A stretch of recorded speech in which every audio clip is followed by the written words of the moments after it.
আর 4 দিন মাত্র। এই 4 দিনের মধ্যেই সিদ্ধান্ত হবে বাংলাদেশ সত্যিই কি ইতিহাসের সেরা নির্বাচন দেখতে যাচ্ছে, নাকি আরেকটি ম্যানেজড ভোটের দিকে হাঁটছে দেশ। প্রধান উপদেষ্টা ডক্টর মোহাম্মদ ইউনূস বারবার বলছেন 12ই ফেব্রুয়ারি নির্বাচন হবে ইতিহাসের সেরা, কিন্তু ভোট যত এগিয়ে আসছে সেই প্রতিশ্রুতির নিচে ততই জমছে প্রশ্ন, সংশয় আর অনিয়মের আলামত। ভোটার সিল উদ্ধার, জাল ব্যালটের অভিযোগ, নাম সর্বস্ব, পর্যবেক্ষক সংস্থার দাপট, সব মিলিয়ে নির্বাচনের মাঠে এখন স্বচ্ছতার চেয়ে গোপন কৌশলেরই গন্ধ বেশি। সর্বশেষ একটি জাতীয় দৈনিকে প্রকাশিত অনুসন্ধানী প্রতিবেদন সেই সন্দেহকে আরও ঘনীভূত করেছে, যেখানে দেখা যাচ্ছে একটি এক ব্যক্তি নির্ভর কার্যত নাম সর্বস্ব এনজিও পেয়েছে 10,000-এর বেশি নির্বাচন পর্যবেক্ষকের অনুমোদন, যা মোট দেশি পর্যবেক্ষকের প্রায় 1/5।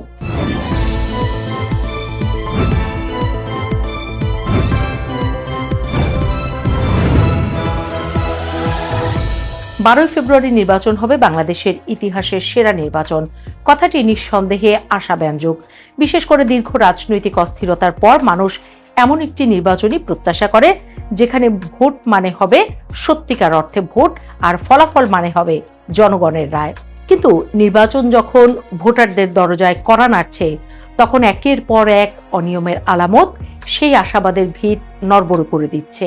প্রশ্ন উঠছে, এই নির্বাচন আদৌ ইতিহাসের সেরা হবে তো, নাকি এটি ইতিহাসে জায়গা করে নেবে আরেকটি বিতর্কিত অধ্যায় হিসেবে।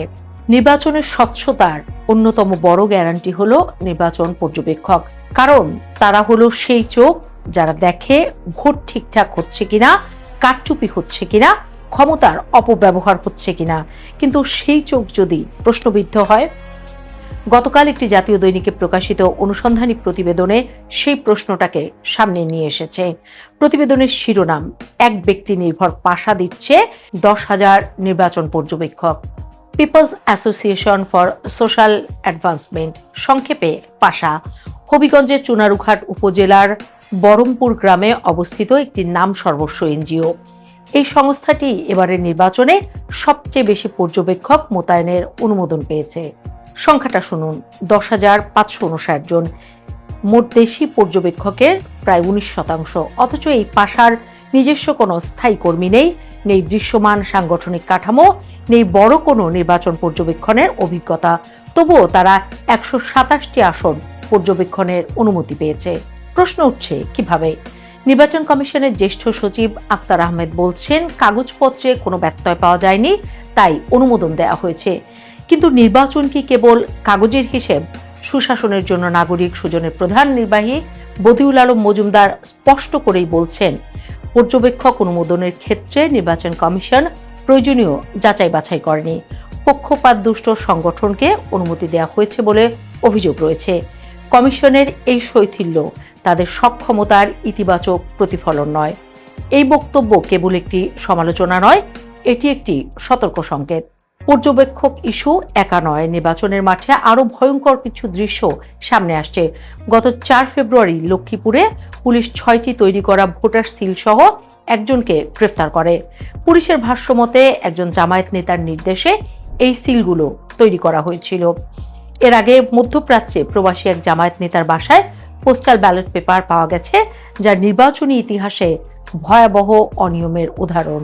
বরিশাল ও ফরিদপুরের জনসভায় বিএনপি চেয়ারম্যান তারেক রহমানও ভোটার সিল ও জাল ব্যালট ছাপার অভিযোগ তুলেছেন।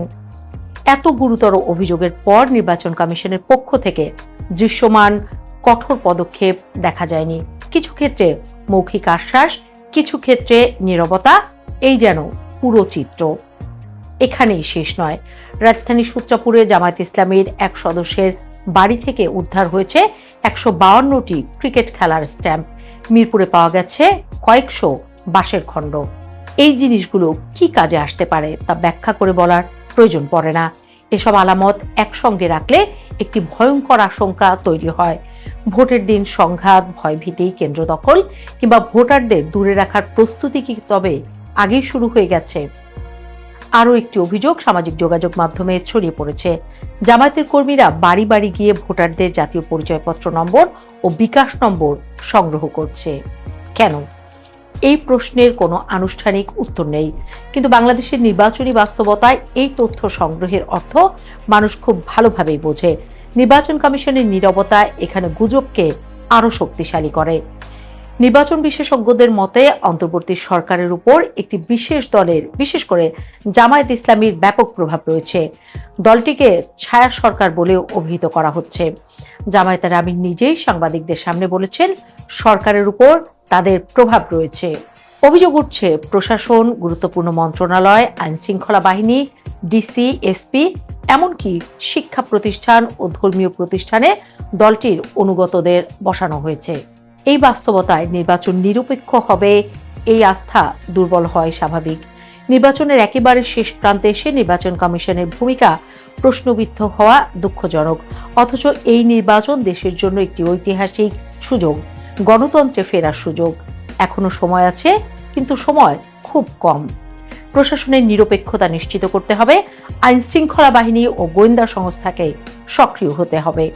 যারা কারচুপি ও ইলেকশন ইঞ্জিনিয়ারিং এর ষড়যন্ত্র করছে তাদের শাস্তির আওতায় আনতে হবে, নইলে ইতিহাসের সেরা নির্বাচন আরেকটি স্লোগান হয়ে থাকবে। নয়তো ইতিহাস আবার লিখবে, সুযোগ ছিল কিন্তু সাহস ছিল না।